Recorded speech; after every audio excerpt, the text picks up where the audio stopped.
जय श्री गणेश। नमस्कार। मैं आचार्य संजय द्विवेदी।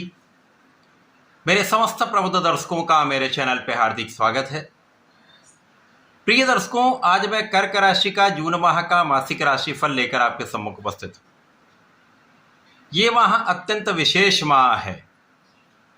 इस माह में 5 महापरिवर्तन हैं, जिनमें सर्वाधिक महत्वपूर्ण गुरुदेव का परिवर्तन है, जो इस वर्ष का महापरिवर्तन है, क्योंकि गुरुदेव अतिचारी अवस्था में भी हैं और ये अपनी राशि का परिवर्तन करके अपनी उच्च राशि में प्रवेश कर रहे हैं, जिसके कारण ये महाबलशाली स्थितियां बनाएंगे। गुरुदेव का ये महापरिवर्तन कर्क राशि के जातकों के लिए अत्यंत विशेष होने वाला है। इसके साथ साथ 4 अन्य ग्रहों का भी परिवर्तन, जिनमें सूर्यदेव का, मंगल, शुक्र और बुध का परिवर्तन है, जो विशेष रूप से कर्क राशि के जातकों को अत्यंत महत्वपूर्ण स्थिति में पहुंचाने वाले हैं। महालाभ की स्थिति बनने वाली। प्रिय दर्शकों, जो प्रारंभिक समय में स्थिति है उसमें 3 ग्रह आपके द्वादश भाव में हैं, जहां पर गुरुदेव, बृहस्पति, शुक्राचार्य, बुध हैं। द्वितीय भाव में केतु का गोचर, अष्टम भाव में राहु का गोचर, नवम भाव में शनिदेव तथा आपके दसम भाव में मंगल का गोचर स्वयं की राशि में चल रहा है। यहाँ पर आपके एकादश भाव में सूर्यदेव गोचर कर रहे हैं। पहला परिवर्तन 2 जून को गुरुदेव बृहस्पति का है, जब ये लग्न में प्रवेश कर जाएंगे। 8 जून को शुक्राचार्य भी लग्न में आ जाएंगे। 15 जून को सूर्य का परिवर्तन द्वादश भाव में हो जाएगा, जहां पर ये बुध के साथ महायोग बनाएंगे। 21 जून को मंगल का राशि परिवर्तन एकादश भाव में होगा। 22 जून को बुध द्वादश भाव से लग्न में प्रवेश कर जाएंगे, जहां पर पुनः त्रिग्रही योग का निर्माण हो जाए। इस समय में जो स्थितियां बनी हुई हैं, जिसके कारण कुछ लाभ की स्थिति तो आपकी बन रही है, क्योंकि सूर्यदेव लाभ के स्थान पर गोचर कर रहे हैं और शुक्राचार्य जो इस भाव के स्वामी हैं, उनका गोचर आपके द्वादश भाव में, जहां पर ये अत्यंत बलशाली होते हैं, इनको कार्यकत्व प्राप्त है, गुरुदेव के साथ में है। तो निश्चित रूप से इस समय में कहीं ना कहीं से संपत्ति का लाभ, सुखों में वृद्धि का योग तो बनता है। साथ ही साथ आपके नौकरी में अच्छी स्थिति का बन जाना यहाँ पर विशेष रूप से आपके लिए लाभकारी हो रहा है। यदि नौकरी नहीं तो नौकरी की प्राप्ति होगी, अच्छे अवसर आपको मिल सकते हैं। लेकिन राहु का जो प्रभाव है वो इस पूरे भाव पर भी है, इन ग्रहों पर भी है, जिसके कारण कहीं ना कहीं कुछ ना कुछ अवरोध लगा हुआ है, कोई ना कोई समस्या बनी हुई है, या धन का अवरोध हो जाना, धन का अवरुद्ध हो जाना यहाँ पर आपके लिए कष्ट का कारण बना हुआ है।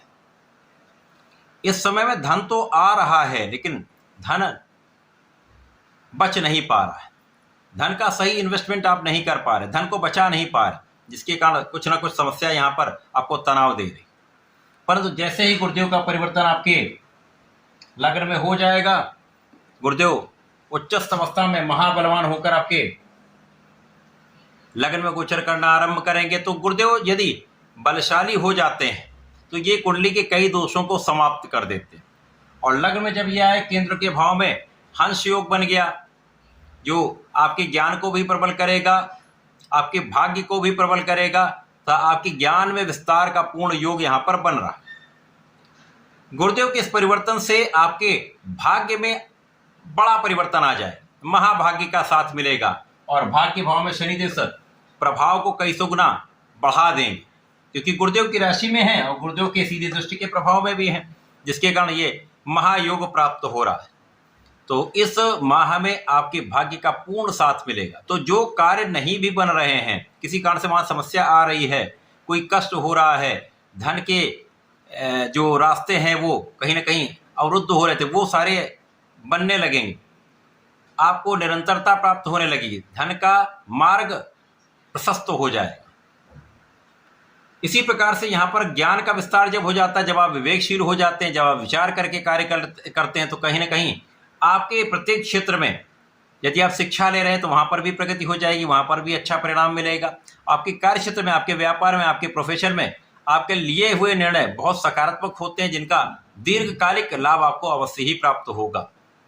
और जब यहाँ पर शुक्राचार्य आ जाएंगे तो ये अत्यंत विशेष हो जाएगा, क्योंकि शुक्राचार्य यहाँ पर आपके लाभ और सुख के स्वामी हैं।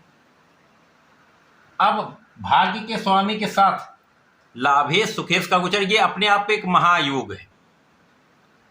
इस समय में ज्ञान के साथ ऐश्वर्य, वैभव, सुख, संपदा का योग बनेगा। धैर्य के साथ आप निर्णय लेकर समस्त सुखों की प्राप्ति कर पाएंगे, अपने व्यापार को बढ़ा पाएंगे, शिक्षा में प्रगति कर पाएंगे तथा इस समय में निश्चित रूप से आपके समस्त कार्यों में प्रगति पूर्ण रूप से होने वाली, क्योंकि यहाँ पर आपका लाभ कई गुना बढ़ने वाला है।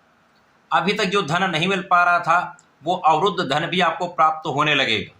कहीं ना कहीं से ऐसे योग बन जाएंगे जो धन प्राप्ति का योग आपके लिए प्रशस्त हो जाएगा, तो लाभ बढ़ने लगेगा, समस्याएं दूर होने लगेंगी, तो आपके काम बनने लगेंगे।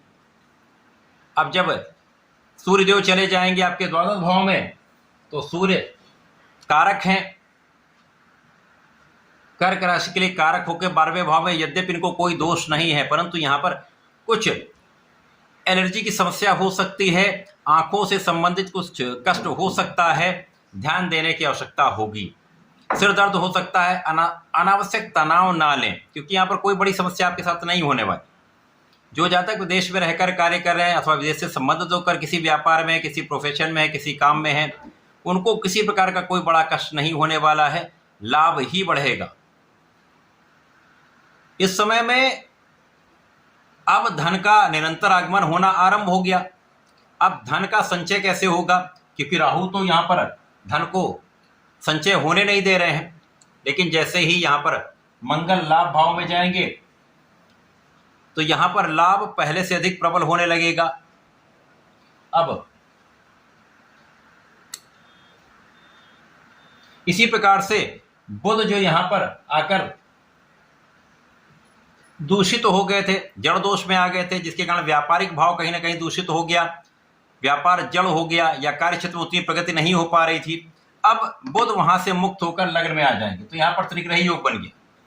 कुशाग्र योग, महालक्ष्मी योग और हंस योग, शंख योग आपके लग्न में बन जाए, तो कोई शक्ति आपको बाधित नहीं कर पाई। धन, ऐश्वर्य, सुख, संपदा, भूमि, भवन, वाहन का संपूर्ण लाभ आप ले पाएंगे, क्योंकि आपका व्यापार प्रबल हो जाएगा। आपके समस्त क्षेत्रों में प्रगति होना आरंभ हो जाएगी। जो बाधक चीजें थी वो दूर हो जाएंगी। बुद्धि आपकी अत्यंत कुशाग्र हो जाएगी, जिसके कारण आपकी गणनाएं श्रेष्ठ हो जाएंगी। जब आप सोच विचार कर एनालिसिस करके कोई भी काम करेंगे तो वहां पर धोखा नहीं होता है, वहां पर कोई गलती नहीं होती है और लाभ पहले से अधिक प्राप्त होने लगता है। तो ये समय अत्यंत विशेष बन जाएगा। और मंगल जो यहाँ पर आपके कर्वेश होकर लाभ में स्थित हो गए, तो पहले से अधिक लाभ आपको प्राप्त होने लगेगा। यदि नौकरी में तो अच्छा इंक्रीमेंट लग जाएगा, व्यापार में नए अवसर मिल जाएंगे, प्रोफेशन में नए नए कॉन्ट्रैक्ट की प्राप्ति हो जाएगी। तो धन की मात्रा निरंतर बढ़ेगी। यद्यपि आप बहुत धन बचा नहीं पाएंगे तो उनको अच्छे से इन्वेस्ट आप कर सकते हैं, किसी प्रॉपर्टी में आप लगा सकते हैं। यहाँ पर आप अपने भूमि, भवन, वाहन को बढ़ा सकते हैं। इस समय भूमि, भवन, वाहन का योग भी बन रहा है, तो आप सुख संपत्ति का अर्जन करके अपने धन का सही इन्वेस्टमेंट कर सकते हैं। सुखों को आप बढ़ा सकते हैं, सुखों का पूर्ण उपभोग आप यहाँ पर कर पाएंगे। माता पिता के सुखों में वृद्धि होगी तथा इस समय में लोगों के बीच में आपका मान सम्मान बढ़ने का योग बन रहा है। जीवन साथी के साथ सामंजस्य पहले से अधिक हो जाएगा, आपसी प्रेम में वृद्धि होगी और जिन जातकों का विवाह नहीं हो पाया था उनका विवाह 100% हो जाएगा अथवा तय तो अवश्य हो जाएगा। तो विशेष समय है। इस समय में आपके ग्रहों की स्थितियां अत्यंत महत्वपूर्ण है, बलवान है, जिसके कारण वैवाहिक सुख भी प्राप्त होगा, संतान सुख भी प्राप्त होगा। ये समय आपके लिए अत्यंत बलशाली है। इस समय में आपको नियमित रूप से भगवान गणपति की आराधना करनी चाहिए। ओम गंग गणपतये नमः का नित्य प्रातः काल में जप करें तथा इस समय में प्रत्येक सोमवार को भगवान भोलेनाथ के शिवालय में जाकर वहां पर जलार्चन करें, गंगा जल से अभिषेक करें, दूध से अभिषेक करें तथा नमः शिवाय का 108 बार कम से कम जप अवश्य कर लें, प्रार्थना करें तथा चंदन का लेपन करें। विशेष लाभ आपको प्राप्त होंगे, समस्त सुख आपको प्राप्त होंगे। तो ऐसा करके इसका लाभ लें। धन्यवाद, नमस्कार।